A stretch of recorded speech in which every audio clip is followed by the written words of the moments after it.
Muy buenos días, damos a todas y todos ustedes la más cordial bienvenida a Un Día en la Corte, edición interuniversitaria 2023, evento que la Suprema Corte de Justicia de la Nación, a través de la Casa de la Cultura Jurídica en esta ciudad, ha organizado con la invaluable cooperación y la entusiasta participación de las destacadas universidades que hoy nos acompañan.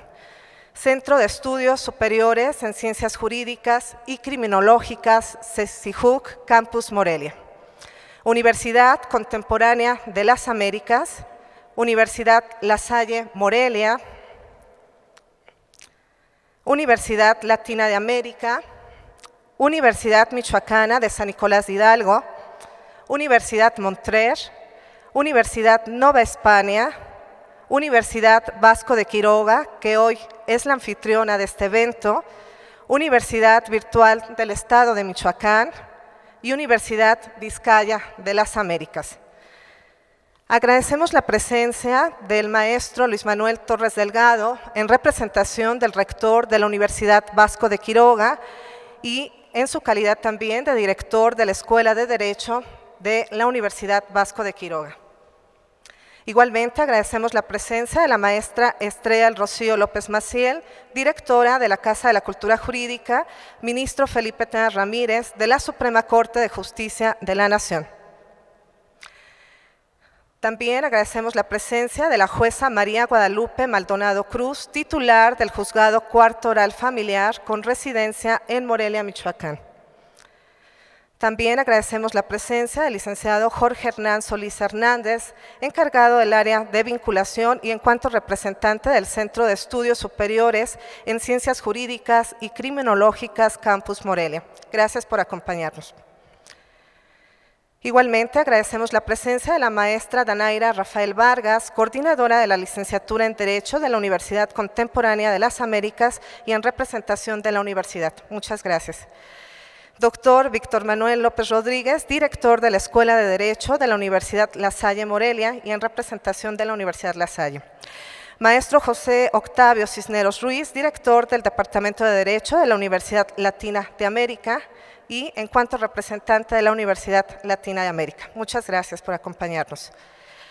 Doctor Sergio Carmelo Domínguez Mota, director de la Facultad de Derecho y Ciencias Sociales de la Universidad Michoacana. También nos acompaña la maestra Mayra Cedeño Sánchez, vicerrectora de la Universidad Montrer. Gracias por acompañarnos, maestra. Maestro Alfredo Guzmán Díaz, director de la Escuela de Derecho y Ciencias Sociales de la Universidad Montrer, Campus Morelia. Gracias por acompañarnos. Maestra Michelle Domínguez Hernández, en representación del director de la Escuela de Derecho de la Universidad Nova España. Doctor Gabriel Niño Alacio, coordinador de la Facultad de Derecho y Ciencias Sociales de la Universidad Virtual del Estado de Michoacán. Gracias por acompañarnos, doctor. Maestro Florencio Sánchez Becerril, coordinador de la licenciatura en Derecho en la Universidad Vizcaya de las Américas. Gracias, maestro, por acompañarnos. Destacados profesores que nos acompañan, jóvenes estudiantes, público en general.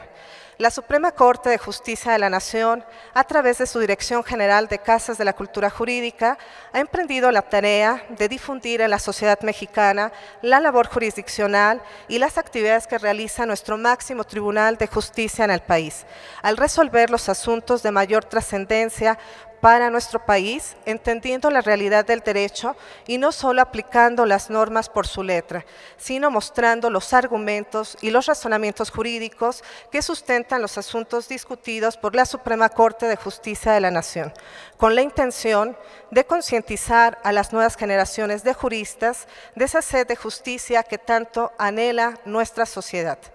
Hoy gustosos de ver la aceptación que ha tenido el programa de Un Día en la Corte, damos paso a una edición más en la que hemos sido abrigados por la hospitalidad de la Universidad Vasco de Quiroga en este magnífico recinto que es su auditorio y con motivo de ello cedo el uso de la palabra al maestro Luis Manuel Torres Delgado en representación del rector de la Universidad Vasco de Quiroga y en cuanto director de la Escuela de Derecho de esta universidad.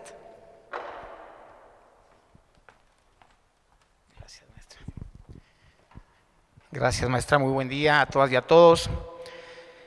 Para nosotros es un gusto estar aquí el día de hoy reunidos en esta actividad tan importante para nuestros estudiantes. A nombre del rector de la Universidad Vasco de Quiroga, maestro José Antonio Herrera Jiménez, les damos la más cordial bienvenida. Agradecer mucho, maestra Estrella, maestra Karina, la gentileza de distinguirnos con la sede de este evento por esta ocasión. Así es de que muchas gracias y bienvenidas a esta universidad. Estudiantes, directores, docentes que nos acompañan, sean bienvenidos. En la Universidad Vasco de Quiroga valoramos y reconocemos el trabajo de la Suprema Corte de Justicia de la Nación, desde luego en su parte jurisdiccional, pero desde luego también valoramos y reconocemos mucho la parte de acercar la cultura jurídica a la ciudadanía, especialmente el día de hoy a nuestros estudiantes, que son los futuros operadores jurídicos en nuestro país.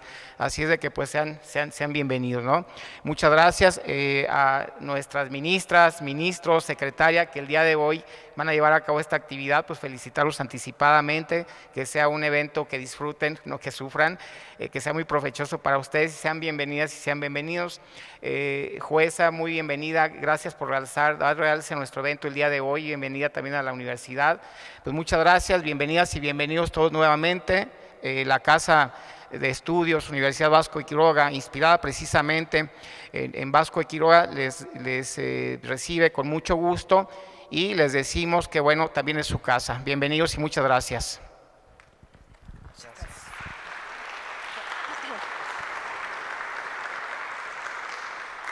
Agradecemos las palabras del maestro Torres Delgado y enseguida cedo el uso de la voz a la maestra Estrella del Rocío López Maciel, directora de la Casa de la Cultura Jurídica, ministro Felipe Tena Ramírez de la Suprema Corte de Justicia de la Nación, para dar un mensaje de apertura a la actividad de un día en la Corte.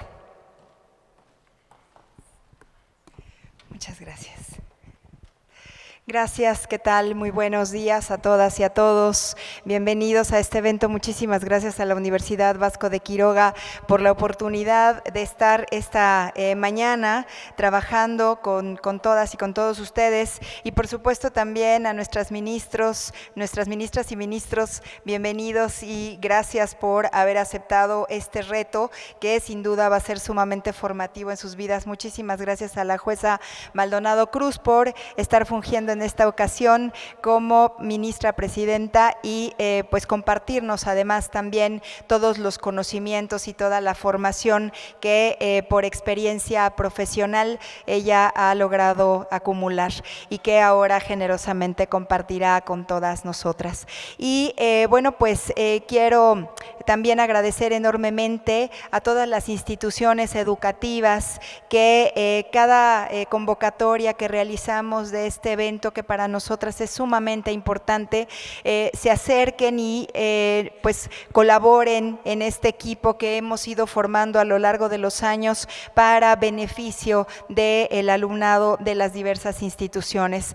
Y yo quisiera además comentarles que en esta época, como todas y todos ustedes saben, estamos teniendo una época un tanto crítica en donde es importante que hagamos reflexiones como las que vamos a ver el día de hoy, pero sobre todo al respecto de la importancia del Poder Judicial, tanto federal como local, para la democracia en nuestro país. Y recordarnos que hablando de la ética judicial, esta tiene varios principios como son el profesionalismo, como son la independencia, la imparcialidad, la objetividad y también, por supuesto, la excelencia. Y hablando muy brevemente de lo que es la ética judicial, recordarnos que el fin de los jueces es la aplicación de la legalidad,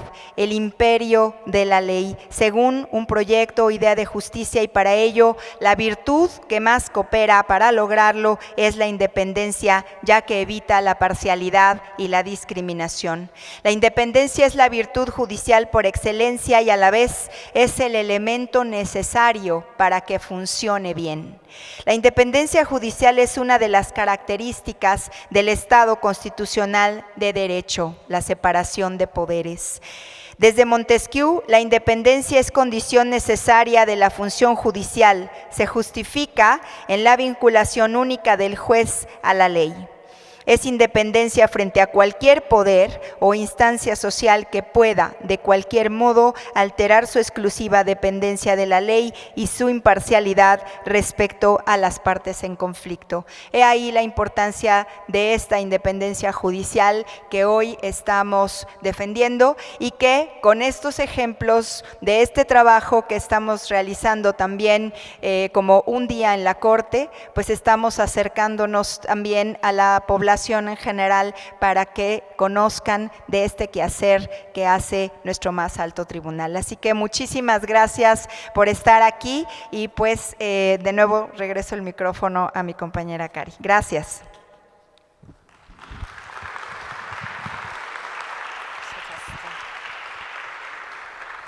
Agradecemos las palabras de la maestra Estrella López Maciel.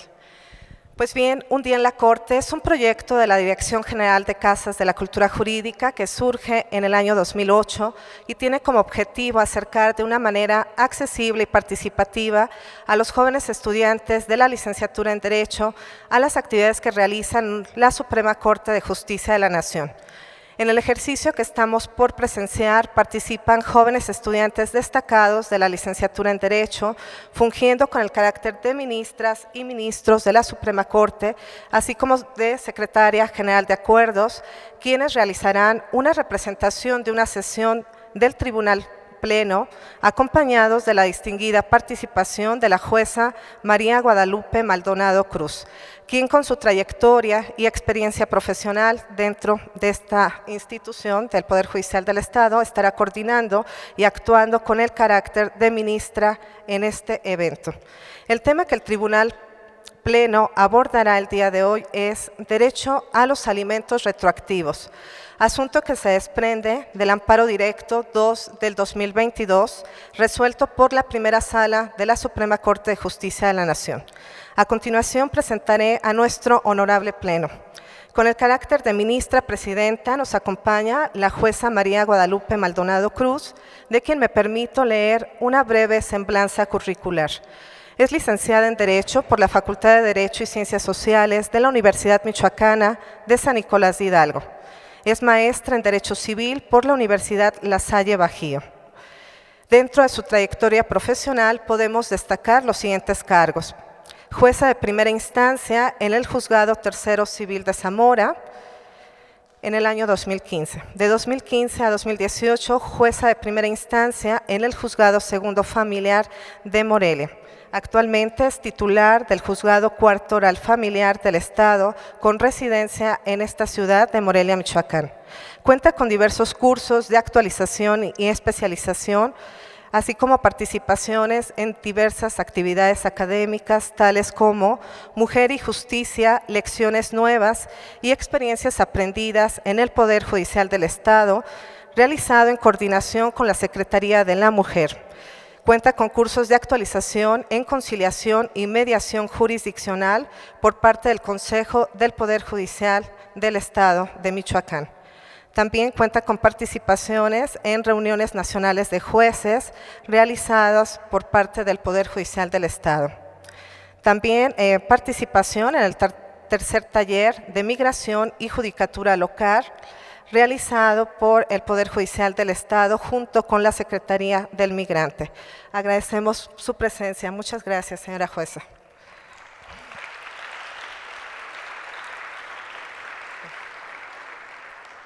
Presento ahora a ustedes al resto de participantes.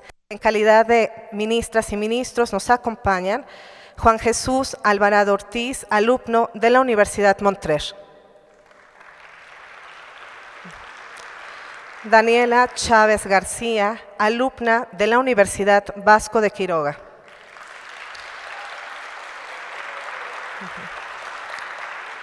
María Fernanda Díaz Sánchez, alumna de Universidad Montrer. Cassandra Estrada Santana, alumna de la Universidad Nova España. Carlos Fabián Ramírez, alumno del Centro de Estudios Superiores en Ciencias Jurídicas y Criminológicas, Campus Morelia. Rosalinda Michelle Moreles Torres, alumna de la Universidad Latina de América. Yuritsi Fernanda Olivo León, alumna de la Universidad Michoacana de San Nicolás de Hidalgo. Elsa Jimena Rodales Alba, alumna de la Universidad Contemporánea de las Américas. Natalia Fernanda Sánchez Bucio, alumna de la Universidad Vizcaya de las Américas. Victoria Azaret Trujillo Sarabia, alumna de la Universidad La Salle Morelia. Y con el carácter de Secretaria General de Acuerdos de la Suprema Corte nos acompaña María Gloria Rebollar García, alumna de la Universidad Virtual del Estado de Michoacán. Sin mayor preámbulo, cedo la palabra a la jueza Maldonado Cruz para comenzar con esta sesión de pleno. Adelante. Secretaria General de Acuerdos, licenciada María Gloria Rebollar García, sírvase tomar lista de asistencia a los integrantes de este pleno para verificar que exista quórum legal para el desarrollo de esta sesión. Claro que sí, ministra presidenta. Señor ministro Juan Jesús Alvarado Ortiz. Presente. Señora ministra Daniela Chávez García. Señora ministra María Fernanda Díaz Sánchez. Señora ministra Cassandra Estrada Santana. Señor ministro Carlos Fabián Ramírez. Señora ministra Rosalinda Michelle Moreles Torres. Señora ministra Yuritsi Fernanda Olivo León. Señora ministra Elsa Jimena Rodales Alba. Señora ministra Natalia Fernanda Sánchez Bucio. Señora ministra Victoria Azaret Trujillo Sarabia. Señora ministra presidenta María Guadalupe Maldonado Cruz. Presente. Señora ministra presidenta, le informo que existe quórum para sesionar. Secretaria General de Acuerdos, por favor, denos cuenta de los asuntos del orden del día.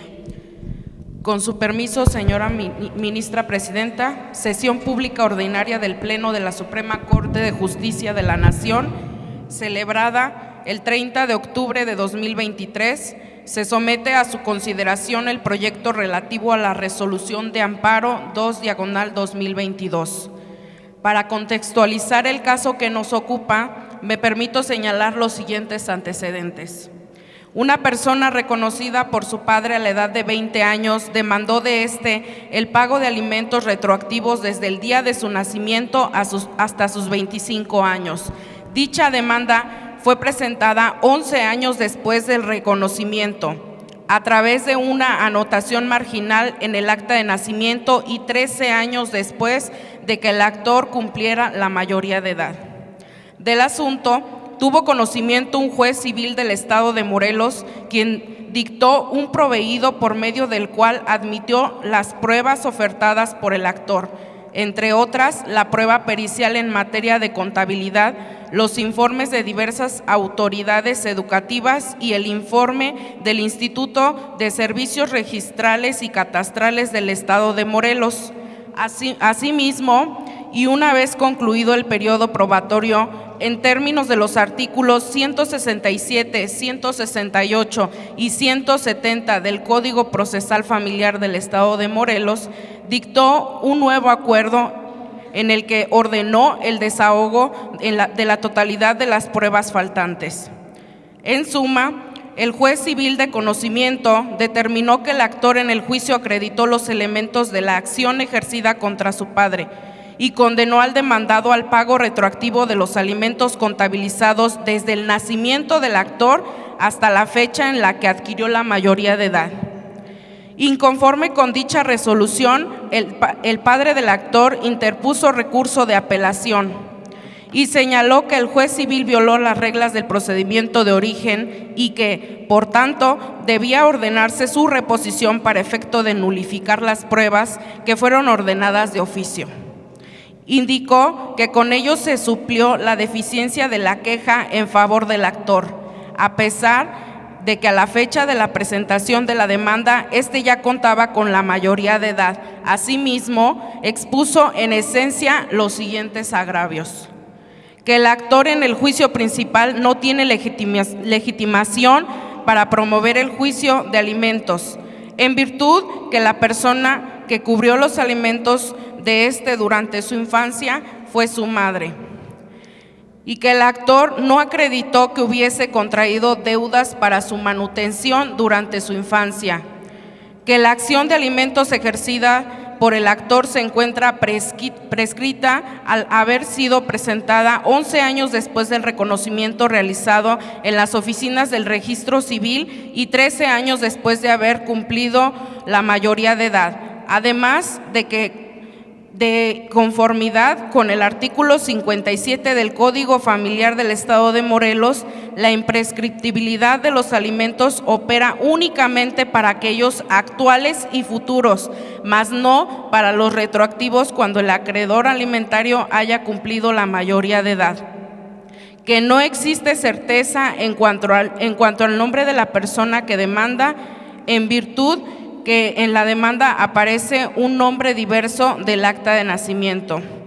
Del recurso de apelación tuvo conocimiento una sala auxiliar del Tribunal Superior de Justicia del Estado de Morelos, quien determinó que el hecho de que el juez de origen hubiera ordenado el desahogo de las pruebas para mejor proveer no se traducía en una transgresión del procedimiento que ameritara su reposición. Asimismo, consideró que el reclamo de la obligación alimenticia retroactiva resulta procedente aun cuando el promovente ya cuente con la mayoría de edad, pues el derecho a los alimentos surge con el nacimiento y la única condición para la existencia de la deuda alimenticia radica en la acreditación del vínculo filial. En contra de dicha determinación, el quejoso promovió juicio de amparo directo y señaló los siguientes conceptos de violación: que la sala responsable resolvió a través de argumentaciones vagas e imprecisas, abordó cuestiones que no fueron materia de litis, aclaró y perfeccionó consideraciones de la jueza de origen y suplió la deficiencia de la queja en favor del actor.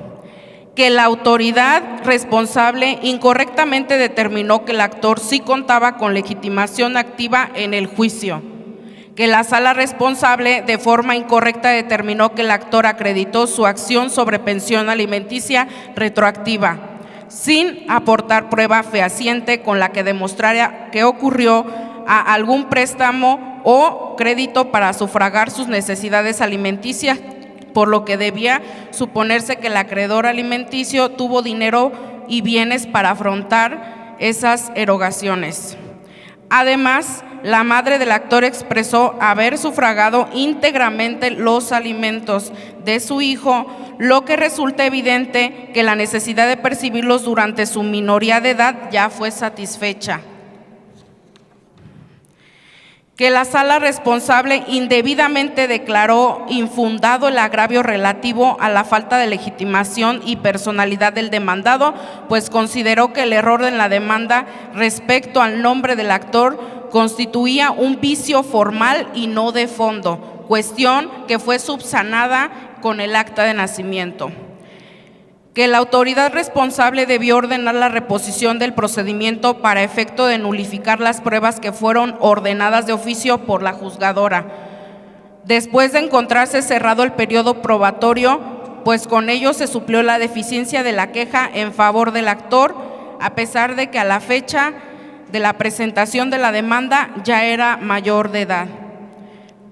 Del juicio de amparo correspondió conocer a un tribunal colegiado de circuito en materia civil, quien solicitó que dicho asunto fuera atraído por la Suprema Corte de Justicia de la Nación, por lo que una vez registrado se turnó a la ponencia de la ministra Daniela Chávez García a fin de que elaborara el proyecto de resolución correspondiente. Es cuanto, señora ministra presidenta. Gracias, secretaria general de Acuerdos. Someto a consideración de este Pleno los apartados de competencia, oportunidad, legitimación y procedencia. ¿Hay alguna observación? En votación económica les consulto. ¿Se aprueba?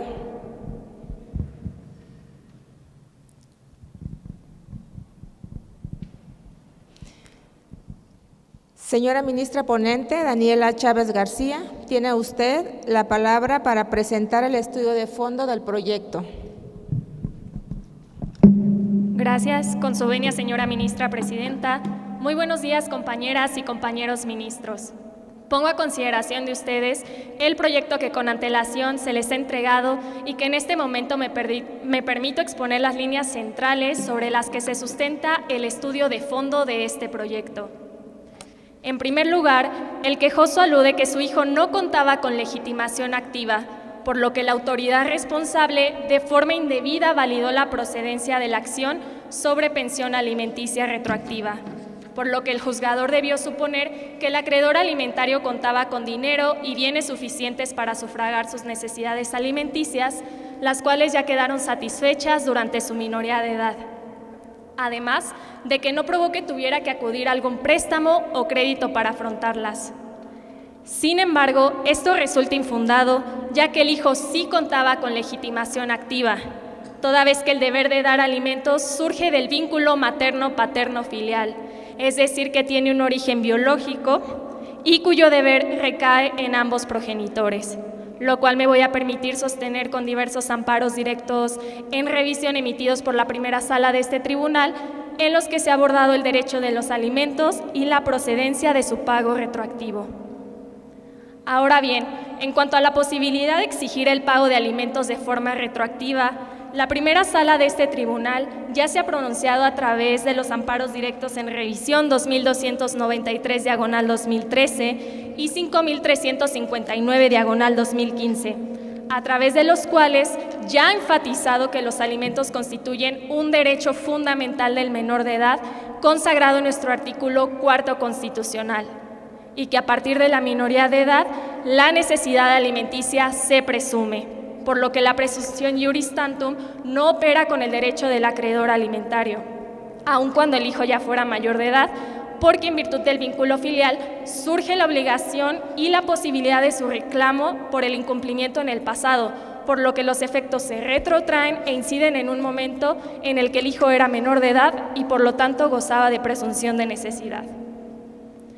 Por otro lado, de los amparos directos en revisión 1388/2016 y 5781/2014, se desprende que la protección del derecho alimentario tiene una amplia proyección, es decir, que no se ciñe a un rango de edad determinado, por lo que una persona mayor de edad puede reclamar el pago de los alimentos retroactivos, no respecto de sus necesidades en la actualidad, sino de aquellas necesidades que se actualizaron y no se subsanaron cuando era menor de edad. Por lo que debemos distinguir entre el ámbito de protección del derecho y el momento en que dicho derecho puede ser exigible, considerando que es irrenunciable, imprescriptible y por tanto se infiere que puede ser exigible en cualquier momento. Además, es importante reconocer que la obligación alimentaria es un deber insustituible de ambos progenitores. Además que es una obligación de tracto sucesivo, por lo que no se extingue con la sola aportación dada por alguno de los padres, sino que amerita una pluralidad de prestaciones sucesivas continuadas en el tiempo. Por lo que esta obligación, en virtud de su causa y de su naturaleza, así como por ser de orden público, no puede renunciarse ni ser delegada por alguno de los progenitores, ya que, de acuerdo a lo dispuesto por el artículo 18 de la Convención sobre los Derechos del Niño, el deber es de ambos progenitores, garantizando así, en términos del numeral 7º de dicha normativa, el mejor desarrollo posible de la persona menor de edad. Además, pensar que los alimentos no pueden pagarse de forma retroactiva porque ya fueron cubiertos por alguno de los progenitores pudiera significar una perpetuación de explotación en función del género, como aquellos casos en que se le atribuye fáctica y jurídicamente el cargo del cuidado y la manutención a la mujer, dejándola en desventaja social con el hombre y perpetuando así divisiones en función del género. Asimismo, es importante hacer énfasis en que no existe prescripción tratándose de alimentos y que esto no contraviene el artículo 57 del Código Familiar del Estado de Morelos, en que basa su argumentación el quejoso, porque aunque la demanda fuera presentada por el hijo 13 años después, los alimentos son imprescriptibles e insustituibles mientras subsista la causa generadora de esa obligación, para así garantizar el pleno desarrollo de principios y valores constitucionales de solidaridad que deben regir en la sociedad, así como la protección y asistencia especial al menor de edad, de conformidad con el principio del interés superior del menor que consagra nuestro artículo 4 constitucional.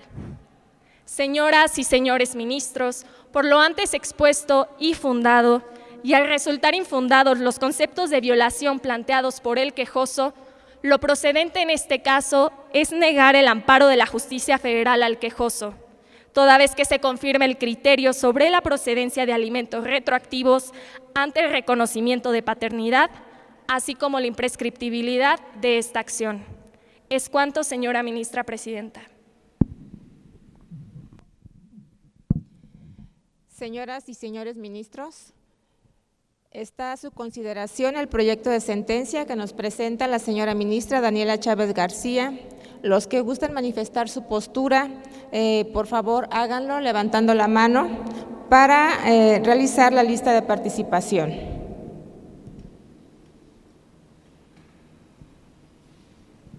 Gracias. Según el orden de la participación, voy a conceder el uso de la palabra para que haga manifestación de su postura. Primeramente a la señora ministra María Fernanda Díaz Sánchez. Con su venia, señora ministra presidenta. Muy buenos días, compañeros y compañeros ministros y público en general que nos acompañan en la sesión de hoy. En relación al proyecto que nos presenta la ministra ponente Daniela Chávez García, referente al amparo directo número 2 del año 2022, me pronuncio a favor del proyecto por los siguientes motivos. La Suprema Corte de Justicia de la Nación ha considerado que el derecho a los alimentos es la facultad jurídica que tiene una persona denominada acreedor alimentista para exigir a otra denominada deudora alimentaria lo necesario para vivir. Así como lo establece la Suprema Corte de Justicia de la Nación, este derecho también queda consagrado en nuestra Constitución, en su artículo 4, párrafo 3, cito: toda persona tiene derecho a la alimentación nutritiva suficiente y de calidad. El Estado lo garantizará. Cierro cita. Por tanto, el Estado está obligado a garantizar la satisfacción de este derecho y consecuentemente tiene la facultad de exigir el cumplimiento de la obligación paterno-materno-filial al deudor alimentario. El nexo paterno-materno-filial es el fundamento del derecho alimentario, debido a que este derecho surge con el reconocimiento de una relación jurídica entre padres e hijos. Dicho de otra manera, el origen del derecho de los alimentos responde a una obligación paterno-materno-filial, por lo que la deuda no se genera con la presentación de una demanda, sino que nace en razón del vínculo legal existente dentro de una relación familiar. Sin embargo, no basta con el cumplimiento de la deuda alimentaria por uno solo de los progenitores, sino que ambos progenitores son deudores alimentarios, así como lo establece el artículo 18 de la Convención sobre los Derechos del Niño, como lo mencionó la ministra ponente. La obligación corresponde a ambos progenitores, quienes deben garantizar el principio del interés superior del menor, contemplado en la Constitución en su artículo 4, en sus párrafos 9, 10 y 11. Cito: en todas las decisiones y actuaciones del Estado se velará y cumplirá con el principio del interés superior de la niñez, garantizando de manera plena sus derechos. Los niños y las niñas tienen derecho a la satisfacción de sus necesidades de alimentación, salud, educación y sano esparcimiento para su desarrollo integral. Este principio deberá guiar el diseño, la ejecución, seguimiento y evaluación de las políticas públicas dirigidas a la niñez. Los ascendientes, tutores y custodios tienen la obligación de preservar y exigir el cumplimiento de estos derechos y principios. El Estado otorgará facilidades a los particulares para que coadyuven al cumplimiento de los derechos de la niñez. Cierro cita. En relación con el artículo anteriormente citado, la obligación alimentaria, en virtud de su causa y de su naturaleza, constituye un derecho fundamental de las personas menores de edad.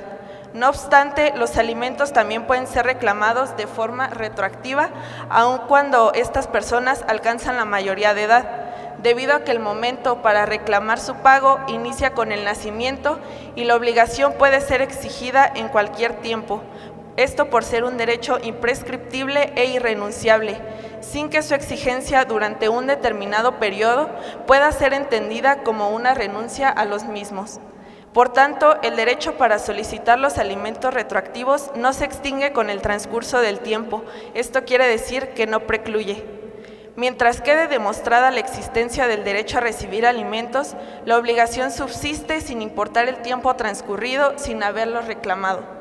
Dentro del contexto que se sigue en el presente caso, siendo el acreedor una persona mayor de edad actualmente, la protección del derecho alimentario no debe restringirse a un supuesto de edad, debido a que una persona mayor de edad puede reclamar el pago de los alimentos retroactivos, no respecto de su derecho a los alimentos en la actualidad, sino respecto de aquellas necesidades alimenticias que se actualizaron y no se cubrieron cuando éste era un menor.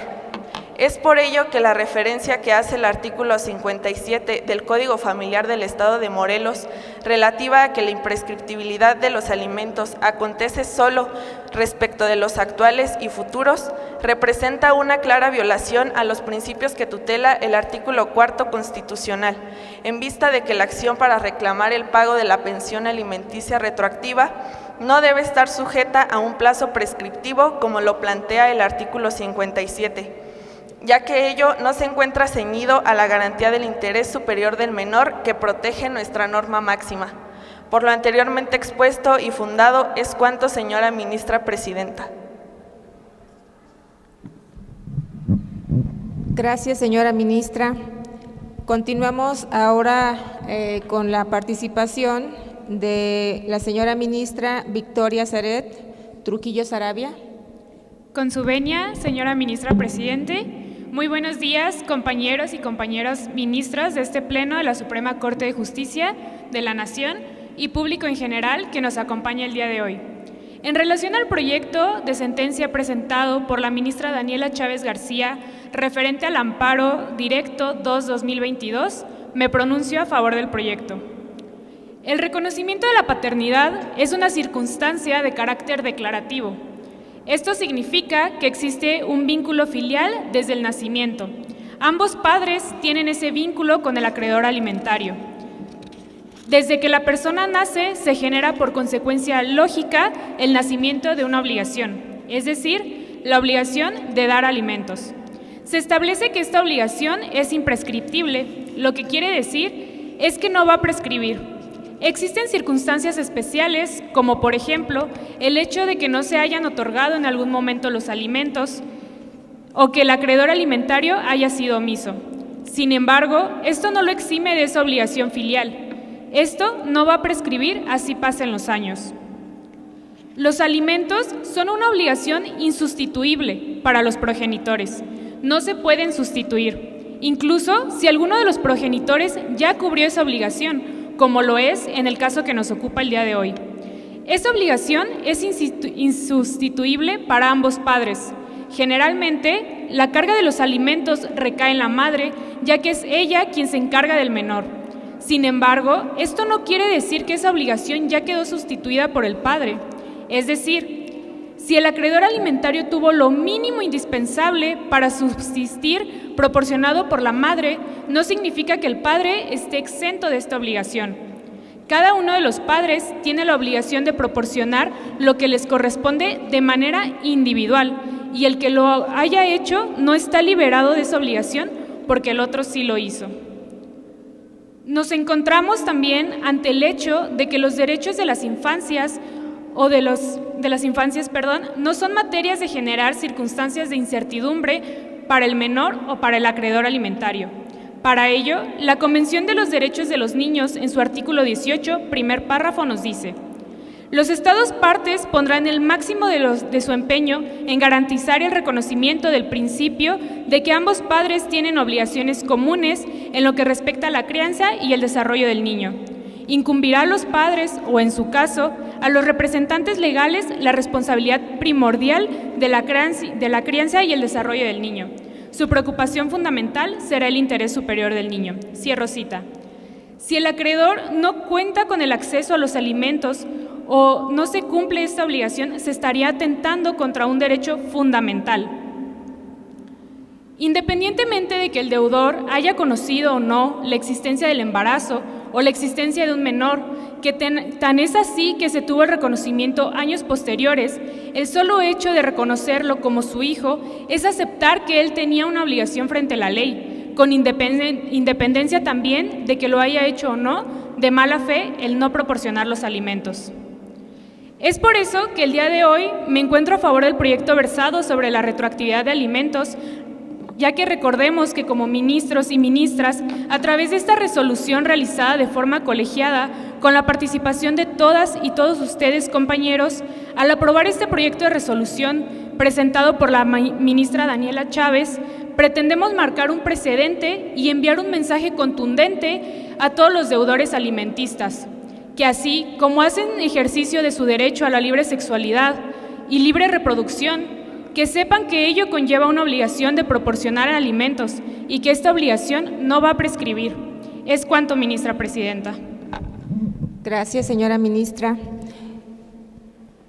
Le doy el uso de la palabra al señor ministro Juan Jesús Alvarado Ortiz para que exponga su postura.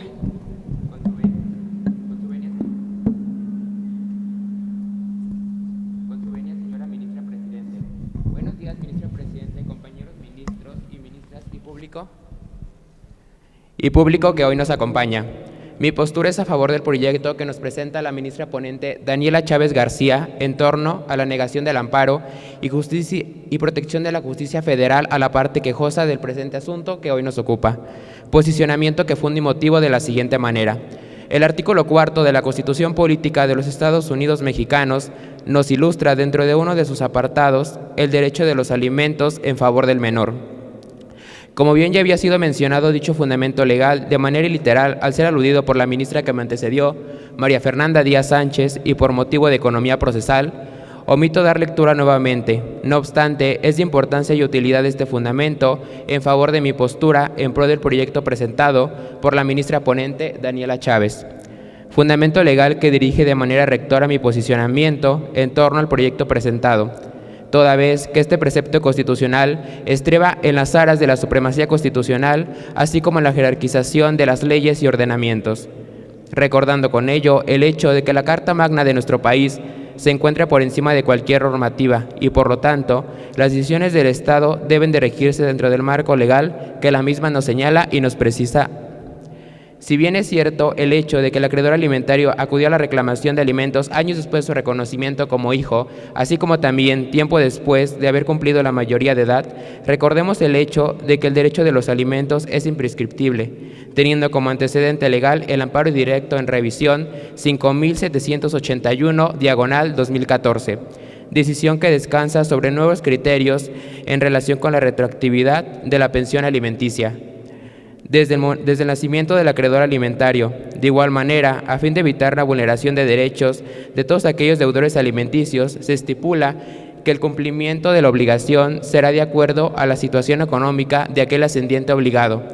Atendiendo con ello uno de los principios de derecho, nadie está obligado a lo imposible. Aparejado a ello, se tiene dentro del artículo 38, con temática obligación alimentaria de los ascendientes del Código Familiar para el Estado Libre y Soberano de Morelos, dentro de su cuarto párrafo se señala lo siguiente.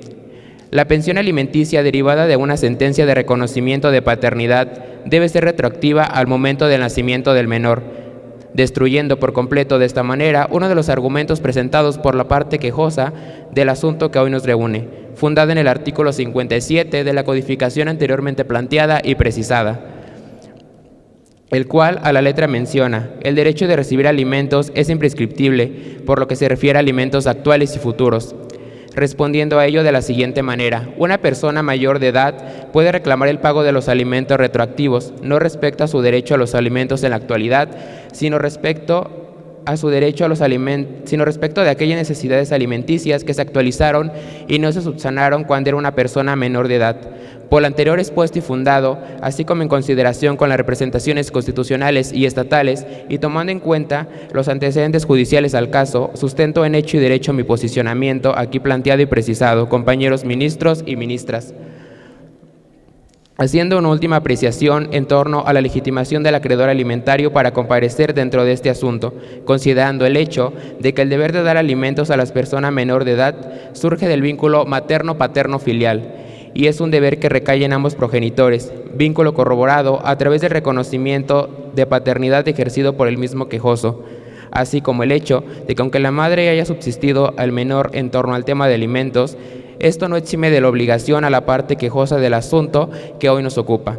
A la postre, hago hincapié en el hecho de que los alimentos retroactivos tienden a subsanar la infracción al derecho de una persona a ser alimentada por su progenitor, cuando el acreedor era menor de edad y goza de presunción de necesidad, con independencia de que solo uno de los progenitores haya satisfecho sus necesidades.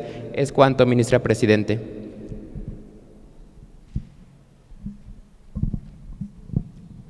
Gracias, señor ministro. Es momento de que exprese su postura el señor ministro Carlos Fabián Ramírez.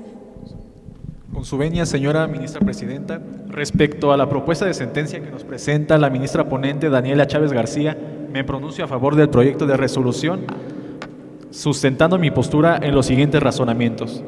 En primer lugar, he de referir que queda sustentada la legitimación procesal del tercero perjudicado al demostrar el vínculo filial con el quejoso, el cual desencadena la petición de los actos procesales necesarios para hacer válido su derecho el cual surge desde el momento en que la persona nace y por tanto desde ese momento surge la obligación de dar alimentos, circunstancia que justifica la retroactividad de los mismos, toda vez que lo que no se pagó desde el momento en que surgió la obligación, es decir, desde que nace hasta la mayoría de edad, o en los casos de incapacidad o por continuación de los estudios del acreedor alimentario, en este caso hasta los 25 años de edad.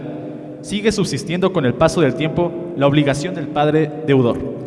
Dada la trascendencia jurídica que reviste los derechos alimenticios y sobre todo en aras de salvaguardar y velar por el interés superior de niños, niñas y adolescentes, resulta fundamental el análisis que hoy se realiza sobre la aplicación retroactiva de la obligación alimentaria. Y por tanto, para el acreedor alimentista representa un derecho que aún transcurridos los años puede ejercer, dado que los alimentos son imprescriptibles. Señoras y señores ministros, sin lugar a dudas que esta resolución se puede interpretar legalmente como el reforzamiento del interés superior del menor y que a pesar de la edad en la que el hijo pueda reclamar el pago de los alimentos, no se le debe de eximir del derecho a que los perciba, el cual se le prorrogó en el tiempo en que éste los necesitaba o tenía derecho a percibir los recursos necesarios para su correcto desarrollo integral en su persona, educación, salud, principios y valores que genera la figura de la familia. Tienen la responsabilidad de otorgarlos ambos progenitores bajo el principio de solidaridad. Esta obligación de dar alimentos no queda eximida de su cumplimiento por el hecho de que uno solo de los padres haya cubierto satisfactoriamente las necesidades del hijo durante su adolescencia e infancia. Por tanto, como juzgadoras y juzgadores, debemos encaminar acciones que coadyuven el cumplimiento del ejercicio del derecho que asiste al acreedor alimentario, sin necesidad de cargas procesales y probatorias desproporcionales para el hijo o hija, siendo suficiente el que quede demostrado el vínculo filial para exigir este derecho y que sin importar el estado de necesidad o la edad en que la petición se lleve a cabo, la obligación del padre deudor persiste, ya que no hay cabida para las promesas o convenios que se lleven fuera de la ley por los padres, ya que recordemos que el interés superior de los infantes no puede estar sujeto a una promesa, ni tampoco hay razón de que este derecho precluya con el tiempo, dada la importancia del mismo, ya que de eximir su cumplimiento con el paso del tiempo haría que más deudores alimenticios esperaran el tiempo necesario para deslindarse de esta responsabilidad, dejando un mensaje claro con esta sentencia, en el sentido de que el Estado debe velar por el cumplimiento de los derechos y no dar paso a acciones procesales que los vulneren o que los posterguen indefinidamente. Resulta importante aclarar que el hecho de que alguno de los progenitores cumpla con dicha obligación de dar alimentos no exime al otro progenitor de su cumplimiento, debido a que la responsabilidad de ambos padres y no solamente de uno, ya que el hecho de que uno de ellos sufraje la necesidad económica del infante durante un tiempo determinado no quiere decir que la obligación perecerá para una de las partes. Esta resolución forma un precedente en nuestra sociedad y cultura por los cambios y repercusión en aquellos deudores alimentistas, dejando muy claro que sin importar las prórrogas o situaciones en las que solamente uno cumpla con su obligación, la deuda continuará durante el tiempo en que esta obligación no se cumpla, y que las más de 4 familias en México, en las que solamente la madre cumple con dicha obligación, tengan por seguro que podrán exigir en cualquier momento de la vida de la persona acreedora este derecho, y que el estado de necesidad al momento de exigir dicho derecho no será condicionante para su procedencia, conforme a los derechos contenidos en el artículo 18 de la Convención del Menor de Nueva York, la cual establece lo siguiente: las obligaciones alimentarias a cargo de los padres son independientes entre sí. Eso quiere decir que cada uno de los progenitores debe cumplir con su obligación, y que el hecho de que uno de los dos cumpla y el otro no queda en tela de juicio que la parte que no cumplió esté liberada de su obligación alimenticia. Por lo tanto, no hay razón o motivo para que el padre deudor cumpla con su obligación alimenticia. Por lo anteriormente expuesto, la acción de alimentos retroactivos que se reclaman en este asunto debe ser procedente y respetada por la autoridad jurisdiccional, sin importar el tiempo y en el momento en que esta acción es ejercida, teniendo el derecho a que le sea cubierto los alimentos al acreedor, y que lo que en el pasado tuvo que ser percibido por el infante y que en el presente sigue siendo exigible, sea un refuerzo a la proyección del interés del principio de interés superior del infante en relación con el derecho de alimentos, por lo que atendiendo al principio pro persona consagrado en el artículo 1 constitucional de las leyes del Estado mexicano y los instrumentos internacionales firmados y ratificados por el Estado mexicano, deberán aplicarse de la forma que más favorezca a la persona, para evitar se sigan vulnerando sus derechos. Finalmente, señoras y señores ministros, hemos de reconocer que aún siguen existiendo desafíos para dar cumplimiento a la ejecución de una sentencia que resulta procedente el pago de alimentos retroactivos, ya que es necesario seguir incentivando políticas y leyes en los usos y costumbres de nuestro país, en los que se promueva una responsabilidad latente por parte de los padres en la crianza de los hijos, así como la creación de entornos seguros y propios para el correcto desarrollo de las niñas, niños y adolescentes de México. Por lo anteriormente expuesto, manifiesto mi postura a favor del proyecto de resolución que nos presenta la ministra Daniela Chávez García. Es cuanto, señora ministra presidenta. Gracias, señor ministro. Es ahora la intervención para la señora ministra Yurixi Fernanda Olivo León para que nos exponga su postura. Con vuestra venia, ministra presidenta, muy buenos días, ministras, ministros y a todo el público que hoy nos acompaña en sesión de pleno. Hoy vengo a emitir mi voto a favor con relación al proyecto de sentencia que nos expone la ministra Daniela Chávez García, respecto al amparo directo 2 del 2022, por lo cual procedo a exponer los motivos por los cuales emito mi voto concurrente.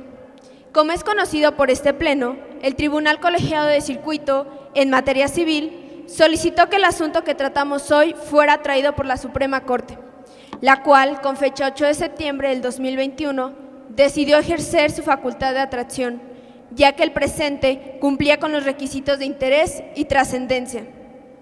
Como ya se ha mencionado, el quejoso, quien es el padre del acreedor, ha solicitado juicio de amparo en virtud de que considera que han sido violentados sus derechos en diversas resoluciones, que concluyen en que su hijo sí es merecedor del retroactivo de los alimentos, ya que no le fueron proporcionados por parte de su padre durante toda su minoría de edad.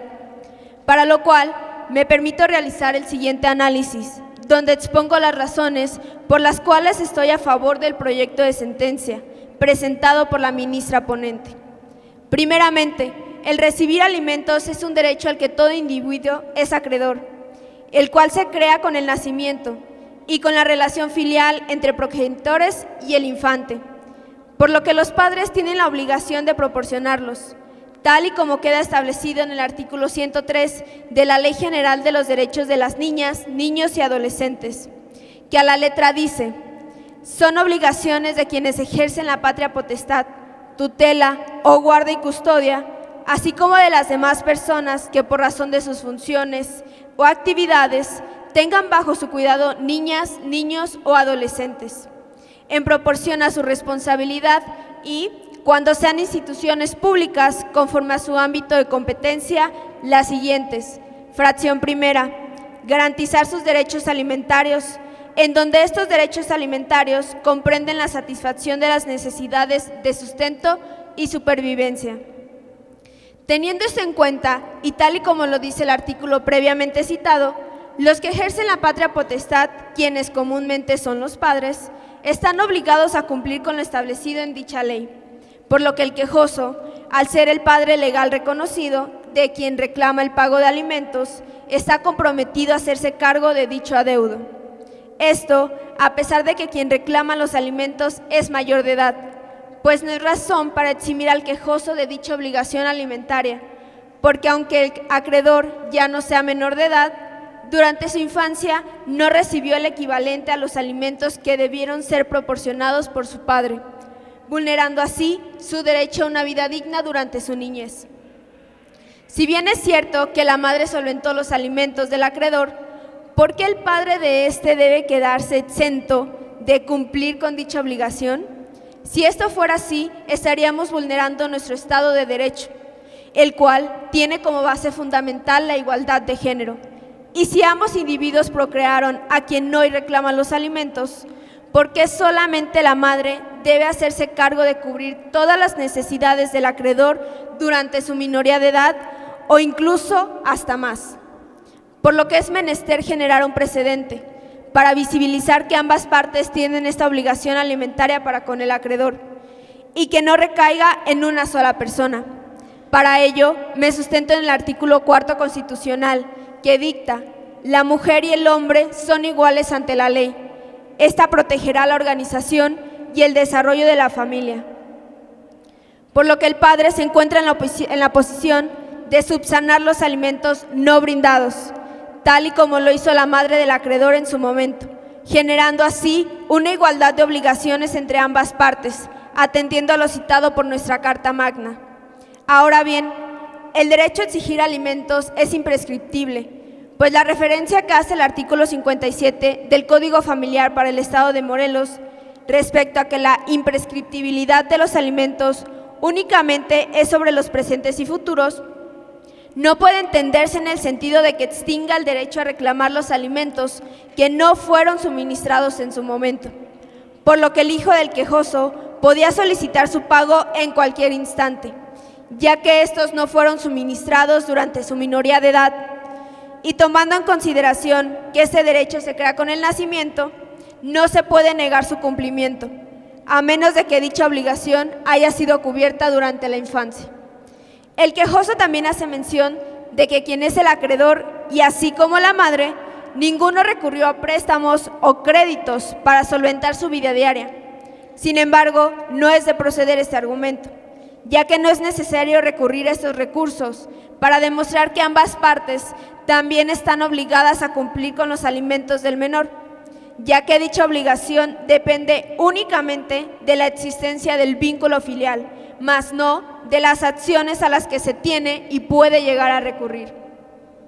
Y como se ha mencionado, dicho derecho a recibir alimentos surge desde el nacimiento, por lo que puede sostenerse que la deuda alimentaria también se crea desde ese momento, por lo que es posible retrotraer la obligación de recibirlos, incluso teniendo la mayoría de edad, si ésta no ha sido cubierta durante la minoría y puede ser exigida en cualquier momento. En ese sentido de ideas, con su venia, ministra presidenta, me permito exponer mi postura respecto del proyecto presentado por la ministra ponente Daniela Chávez García. El día de hoy, con todo el respeto que me merecen, mi postura será en contra del proyecto, en el sentido de que la sentencia estriba en la base de la imprescriptibilidad de los alimentos. Parece resultar irrelevante el tiempo transcurrido hasta su reclamo para dar por perdido el derecho de mérito. Sin embargo, a partir del análisis del numeral 57 del Código Subjetivo de Materia Familiar en mención para el Estado de Morelos, se establece la imprescriptibilidad de los alimentos actuales y futuros, no así de alimentos que no fueron cubiertos de forma retroactiva. De ahí que resulte primordial desde este punto de vista establecer un límite, en este caso un límite temporal, en la exigibilidad de la retroactividad de los alimentos que surgen de las relaciones paterno-materno-filiales. Esto es no únicamente de padres a hijos, sino también de hijos a padres, en conformidad con el numeral 39 del Código Subjetivo en mención. Considero que en la práctica y frente al cumplimiento de esta obligación alimentaria, no es adecuado que este derecho alimentario subsista de manera indefinida, sino que por el contrario, como se ha dicho, se establezca un límite temporal, pues lo que acarreará en su caso será un incumplimiento. Establecer limitantes facilitaría no solo la impartición de justicia, sino también el cumplimiento por parte del deudor alimentista, quien en su caso tendrá la certeza de que su obligación cesará una vez que se actualice por parte del acreedor alimentista el supuesto de contar con la capacidad para trabajar, misma que le actualizará una consecuente solvencia económica. Ubiquémonos, por ejemplo, en el supuesto de un acreedor alimentista que contara con una edad ya de más de 50 años y un deudor alimentista en una edad avanzada de más de 70 años y que esta obligación alimentista siguiera subsistiendo. Nos encontraríamos sin duda en una situación desproporcionada. El caso que nos ocupa no se encuentra alejado de este supuesto hipotético, pues nuestro actor cuenta a la fecha con 31 años de edad cumplidos, una edad en la que cualquier persona ha realizado y cursado unos estudios que le permiten ejercer una carrera, un trabajo y su subsecuente solvencia económica para subsistir. Este hijo de identidad reservada se encuentra en una edad productiva y sin impedimentos físicos, psicológicos o motrices en su caso que le impidan el desarrollo integral de su persona. Lo anterior se afirma toda vez que no manifestó ninguno de los anteriores impedimentos en su momento, por lo que al no compartir la premisa esencial del proyecto, respetuosamente mi postura es en contra del proyecto de resolución presentado por la ministra Daniela Chávez García. Y con motivo de ello, anuncio que estaré emitiendo un voto particular. Es cuanto, ministra presidenta. Gracias, señora ministra.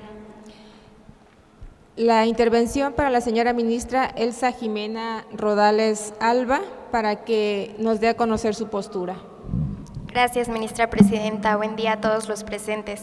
Con su venia y la de mis compañeras ministras y ministros, me permito exponer de forma respetuosa mi postura a favor respecto del proyecto de resolución presentado por la señora ministra ponente Daniela Chávez García, la cual realizo en el siguiente sentido.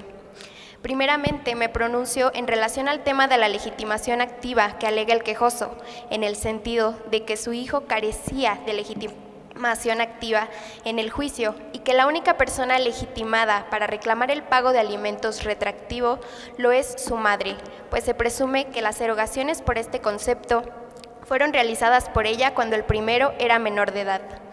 Estimo que el quejoso carece de razón cuando dice que el juicio debió promoverlo la progenitora de su hijo, ya que Ella sufragó los gastos para su manutención. Afirmo lo anterior, ya que el derecho que se debatió en el juicio de origen no deriva de los gastos erogados por la madre del demandante con motivo de la irresponsabilidad de su progenitor, sino del derecho que éste tiene de recibir alimentos suficientes de quien lo engendró. Compañeras y compañeros ministros, tengamos presente que el fundamento del derecho del acreedor y la obligación del deudor reposa en el nexo filial, y considero que debe concluirse que en situaciones como la que se revisa, ese derecho surge en favor del acreedor, no de quien en su momento cubrió las necesidades del menor, por lo cual es irrefutable, a mi parecer, que el actor tiene legitimación para efectuar el reclamo que llevó a juicio, pues, insisto, este no promovió la acción con base en los alimentos que le proporcionó su madre ante la irresponsabilidad de su padre.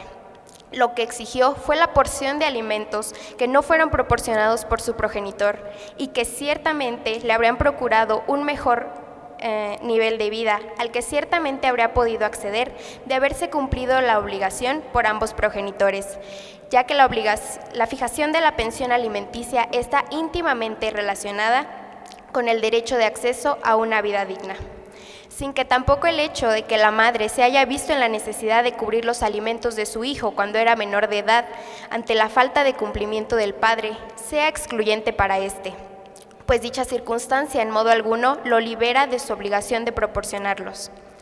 En segundo término, me refiero a la figura de la prescripción de este derecho, que también hizo valer el solicitante del amparo.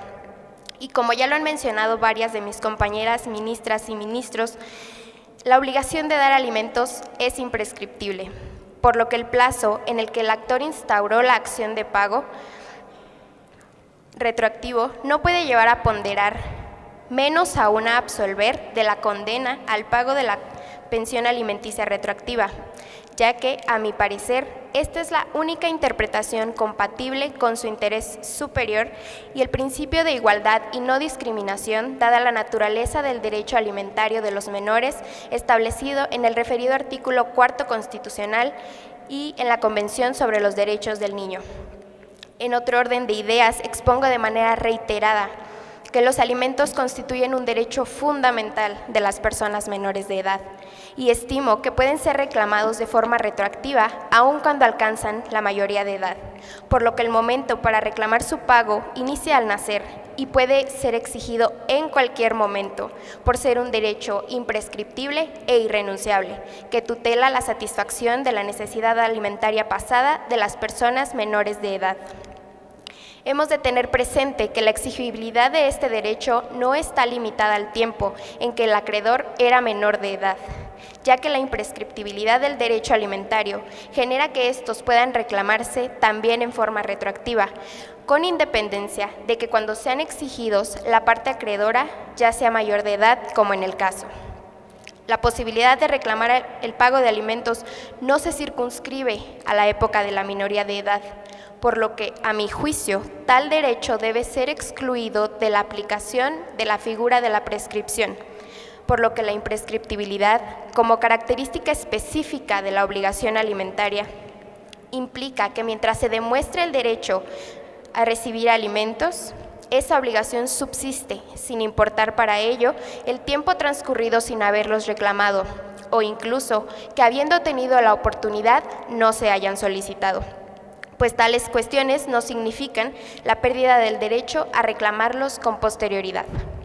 En conclusión, es por lo anteriormente expuesto que reafirmo mi postura a favor del proyecto de resolución presentado por la ministra ponente Chávez García.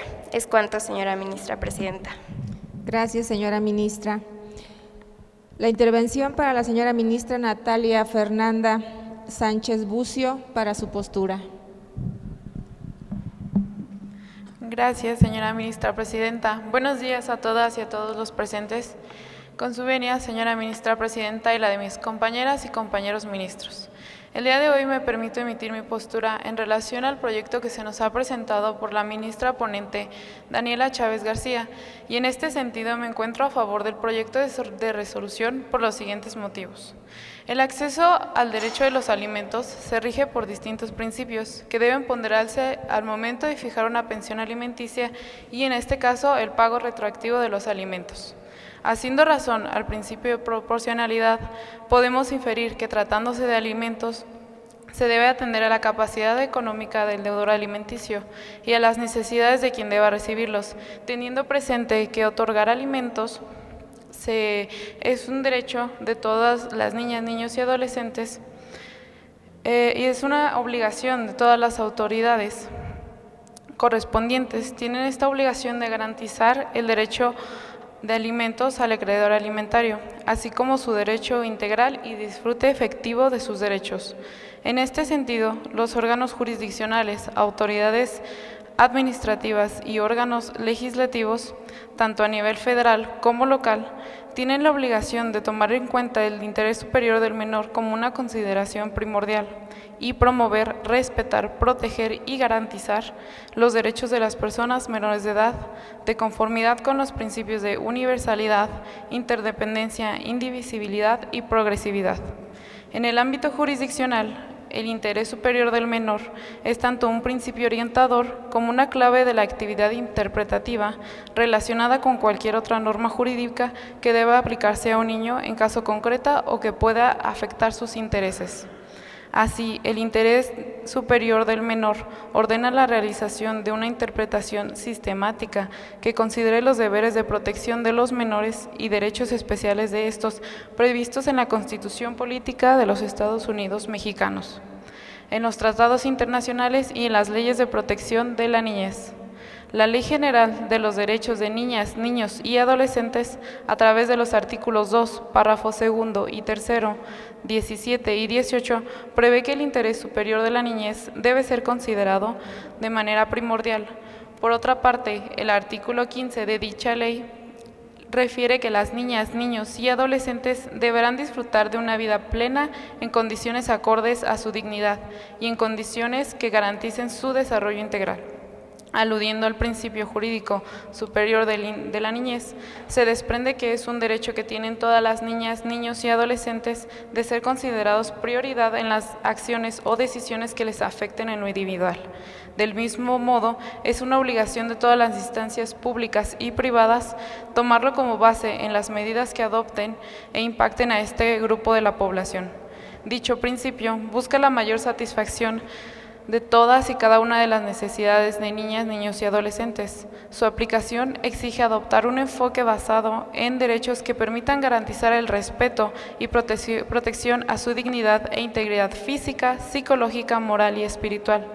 El principio del interés superior del menor, mismo que se encuentra su fundamento en el artículo 4 constitucional, tiene un concepto triple. Al ser un derecho sustantivo, ser la consideración primordial, se deberá evaluar y tener en cuenta los distintos intereses para tomar una decisión sobre una cuestión debatida que afecte a una niña, a un niño o a un adolescente o a un grupo de ellos. Como un principio jurídico interpretativo, cuando una disposición jurídica admita más de una interpretación, se elegirá aquella que satisfaga el interés superior de la niña, niño o adolescente. Como una norma de procedimiento, cuando se deba tomar una decisión que afecta a una niña, niño o adolescente o a un grupo de ellos, es necesario realizar una estimación de las posibles repercusiones, ya sean positivas o negativas, sobre su vida y explicar el por qué se tomó esta decisión. Dicho lo anterior, resulta trascendental resolver este caso aplicando el principio del interés superior de la niñez, como lo refiere el proyecto de resolución que nos presenta la ministra Daniela Chávez García, el cual comparto y motivo a ello, manifiesto mi postura en favor del proyecto de resolución. Es cuanto, señora ministra presidenta. Gracias, señora ministra. La intervención para la señora ministra Cassandra Estrada Santana para su postura. Con su venia, ministra presidenta, buenos días, compañeros y compañeras ministras, así como público que nos acompaña el día de hoy en esta sesión pública ordinaria del Pleno de la Suprema Corte de Justicia de la Nación, relativo a la resolución del amparo directo 2/2022 presentado por la ministra ponente Daniela Chávez García.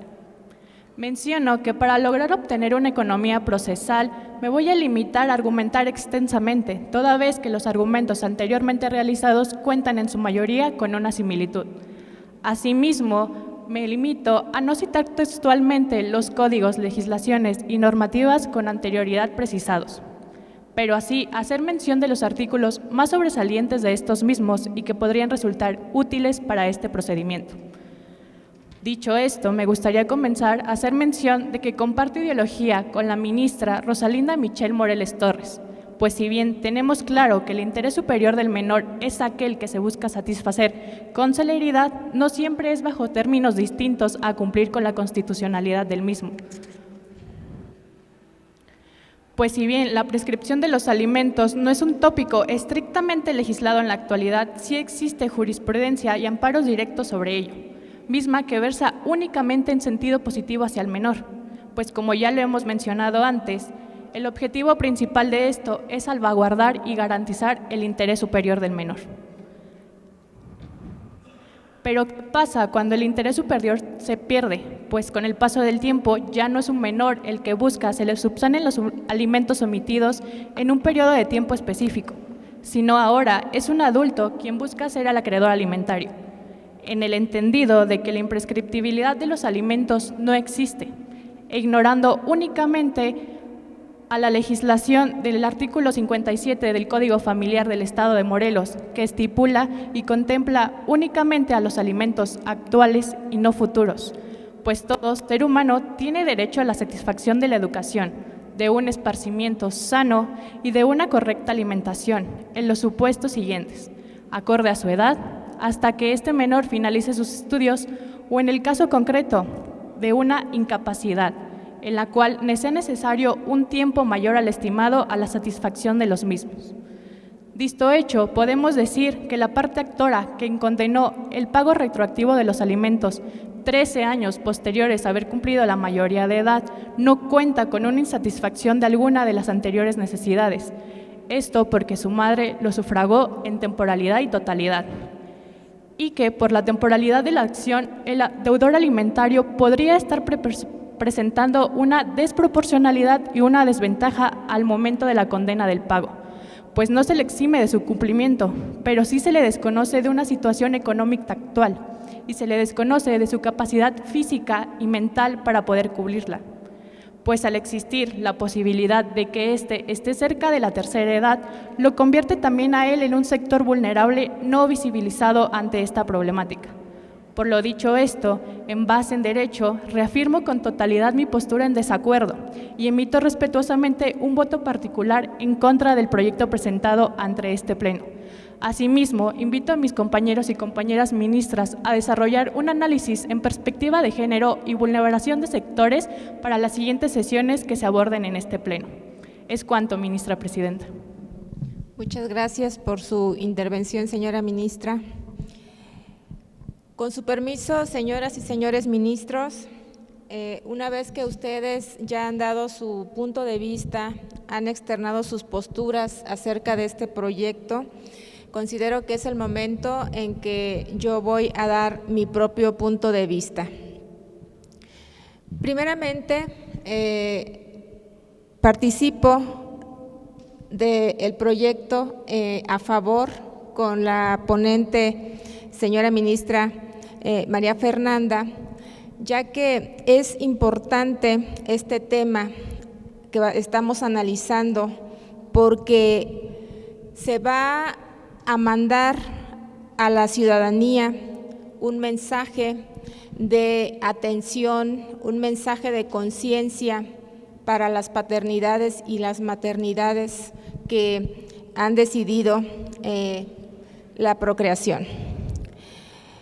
Primeramente, en cuanto a la legitimación activa de la que se está doliendo el quejoso, considero que es acertada la postura de la señora ministra ponente, puesto que debemos tener en cuenta que quien ha sido el acreedor alimentario desde el nacimiento es precisamente el hijo del demandado aquí quejoso. Es decir, el hecho de que cuando era una persona menor de edad tuviera que ser representado por su madre para exigir este derecho, no significa que ahora no tenga él el derecho de exigir esos alimentos que le corresponden o que le correspondían en su etapa de niño y adolescente, y posteriormente, cuando adquirió la mayoría de edad, en su etapa de estudiante, y que iba a prepararse para una profesión que ahora con toda seguridad tiene y que le permite una vida digna, hacerse cargo de sus propios de su propio sustento. No obstante ello, colocar aquí en este asunto a la madre con una legitimación sería tanto como desconocerle ese derecho alimentario a el tercero, persona con interés, porque la madre cumplió una función, cumplió su papel. Ella aportó sus alimentos a su hijo en la proporción que le fue posible, de acuerdo a su propia capacidad económica, y su hijo salió adelante con el esfuerzo de la madre. Sin embargo, este derecho alimentario a cargo del padre sigue estando vigente. Él fue el sujeto acreedor alimentario, sigue siendo ahora el acreedor alimentario. Debemos irnos en perspectiva de su edad de niñez y adolescencia y no pretender resolver este asunto tomando en consideración la época actual. Debemos actuar en retrospectiva, debemos enfocarnos de manera diferente. Por eso considero que efectivamente esta legitimación activa le corresponde y la tiene el acreedor y el demandante de los alimentos, no su madre, porque darle la razón al quejoso sería tanto como mandar un mensaje negativo a la ciudadanía diciéndoles a todos aquellos acreedores que ya no tienen derecho a estos alimentos, que nunca recibieron de su padre, que era ese deudor. También quiero mencionar, en cuanto a esta legitimación, que se está considerando por parte del quejoso a la madre como única legitimada para exigir estos alimentos retroactivos, porque debemos tomar en cuenta que los alimentos constituyen una obligación que corre a cargo de ambos padres. Ahora bien, como obligación debemos recurrir a la teoría general de las obligaciones civiles, es decir, participa de todas las características de las obligaciones. En este caso es una obligación solidaria que debe ser cumplida por ambos padres de acuerdo a sus capacidades. No estamos en presencia de una obligación subsidiaria, es decir, cumple tú la obligación y en caso de que tú no puedas o no quieras, la cumple el papá.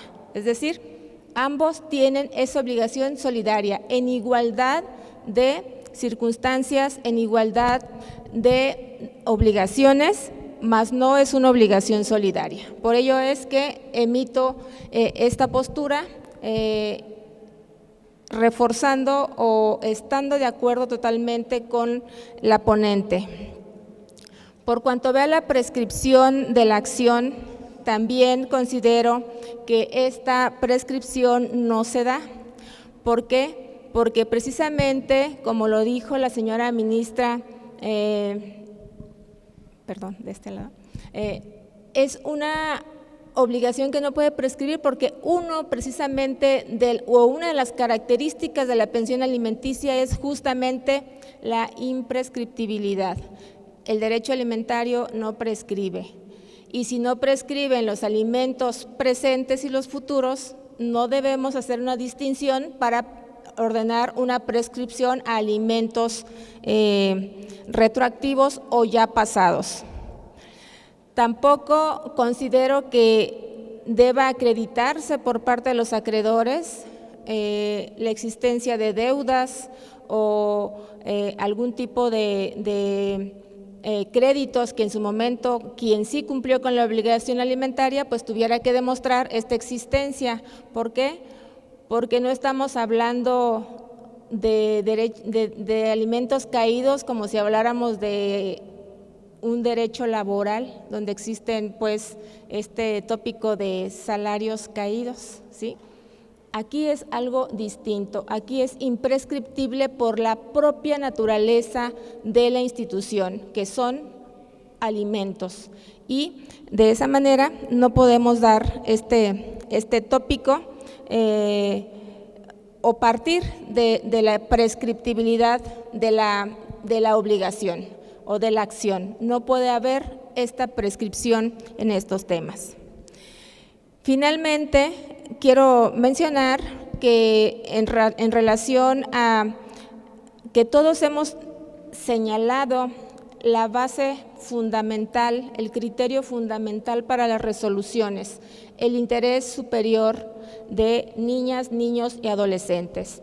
Precisamente este principio que rige para todas las personas juzgadoras y que es una obligación el cumplirlo, el observarlo, el decidir con base en este principio, es importante mandar también a la ciudadanía el mensaje siguiente: el interés superior de niñas, niñas y adolescentes que está previsto en la Convención para los Derechos del Niño, también en la Convención Americana de Derechos Humanos, en la que se establece el deber tanto de las autoridades que actúan en asuntos de índole familiar o de cualquier índole donde estén inmersos derechos de niñas, niños y adolescentes, se tiene la obligación de sujetarse a este interés superior. Sin embargo,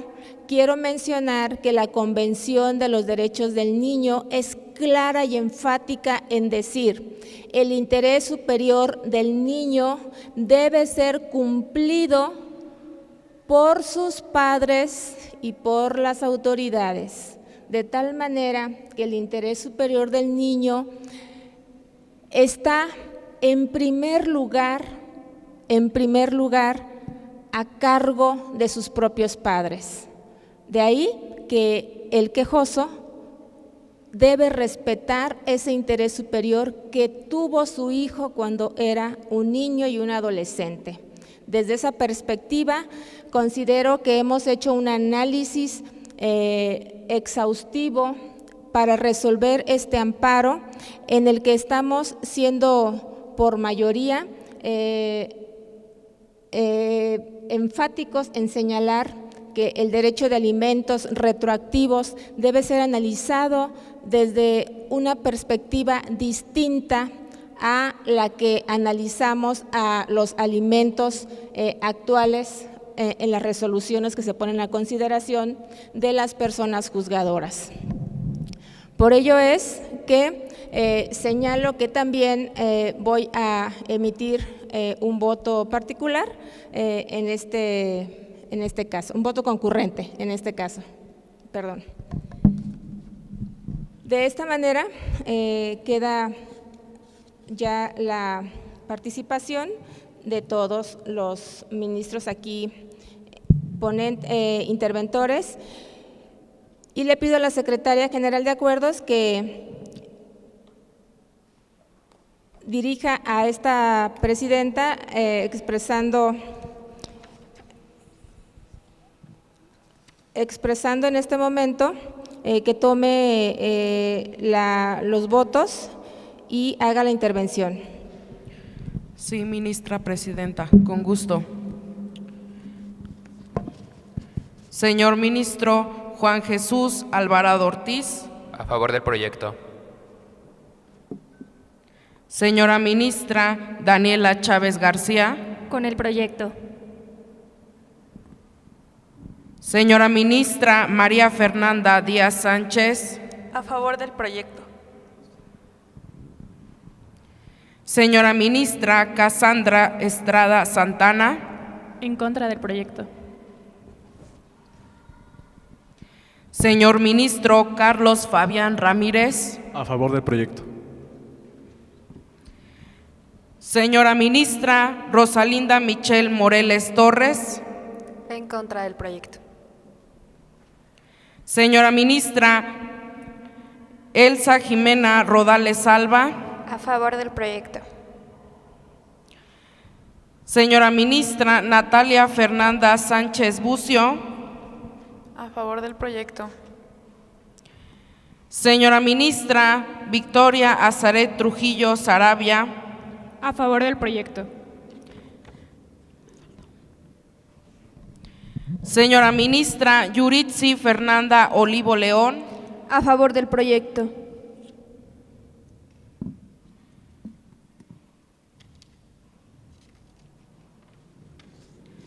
Señora ministra presidenta María Guadalupe Maldonado Cruz. A favor del proyecto. Señora ministra presidente, informo a usted el sentido de la votación nominal. Se obtuvieron 9 votos a favor del proyecto y 2 en contra del proyecto de resolución. ¿Es cuánto, señora ministra presidenta? Gracias, licenciada María Gloria Rebollar García, secretaria general de Acuerdos. En atención a la votación que se obtuvo, se aprueba este proyecto de resolución presentado por la señora ministra Daniela Chávez García en los siguientes términos. Quedan aprobados los resolutivos y con ello queda resuelto el amparo directo número 2/2022 en los siguientes términos. La justicia de la Unión no ampara ni protege al quejoso contra la sentencia de 13 de marzo de 2020 dictada en el toque de apelación número 20/2021 por la Sala Auxiliar del Tribunal Superior de Justicia del Estado de Morelos. Notifíquese su contenido. Con testimonio de esta resolución, devuélvanse los autos al Tribunal Colegiado de Origen y en su oportunidad archívese el expediente como asunto concluido. No habiendo otros puntos que tratar en el orden del día, voy a levantar la sesión, siendo las 12:25 y los convoco a sesión pública que tendrá lugar el próximo lunes 6 de noviembre del presente año para atender asuntos que estén listados para ese día.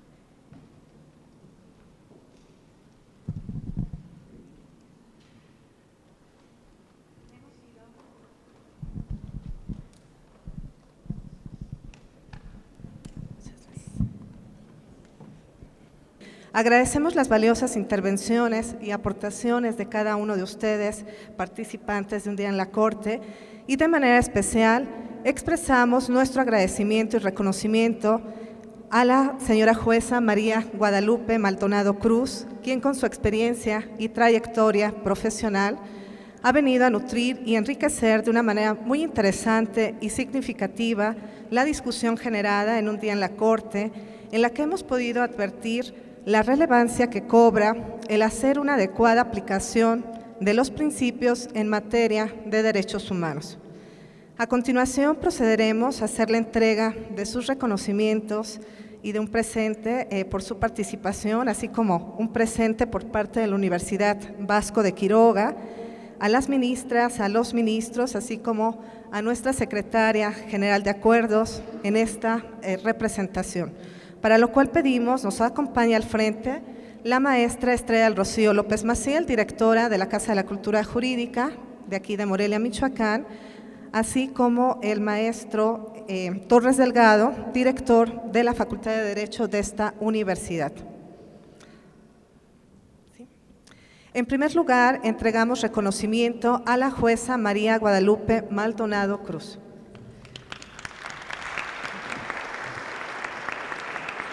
Claro que sí. Y bueno, les pedimos a nuestros participantes, conforme los vayamos nombrando, se van pasando aquí al frente, por favor, para hacerles entrega de su reconocimiento. Sí. Bueno, hacemos entrega de su reconocimiento de participación a Juan Jesús Alvarado Ortiz, alumno de la Universidad Montclair.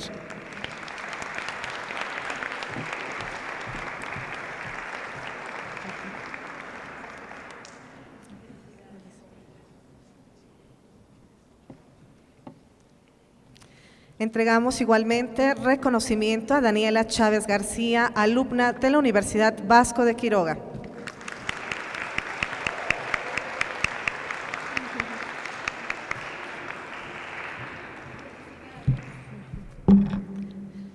María Fernanda Díaz Sánchez, alumna de la Universidad Montclair.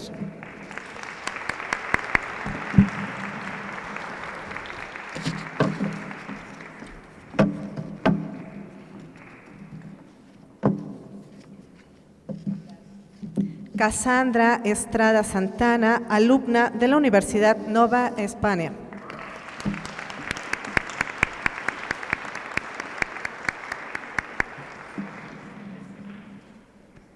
Carlos Fabián Ramírez, alumno del Centro de Estudios Superiores en Ciencias Jurídicas y Criminológicas, Campus Morelia.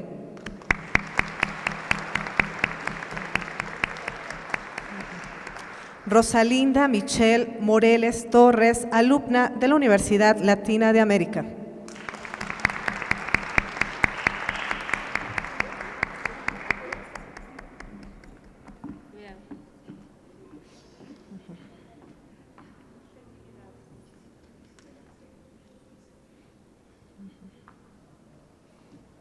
Yuritsi Fernanda Olivo León, alumna de la Universidad Michoacana de San Nicolás de Hidalgo.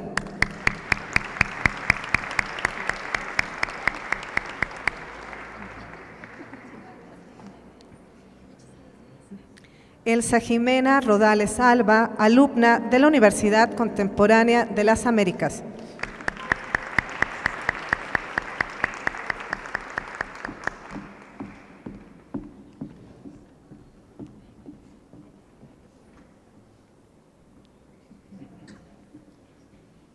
Natalia Fernanda Sánchez Bucio, alumna de la Universidad Vizcaya de las Américas.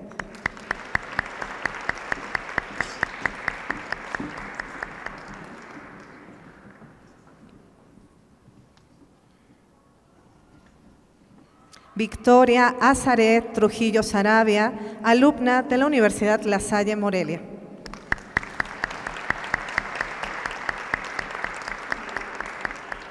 Y por su participación como Secretaria General de Acuerdos de la Suprema Corte de Justicia de la Nación, entregamos reconocimiento a María Gloria Rebollar García, alumna de la Universidad Virtual del Estado de Michoacán.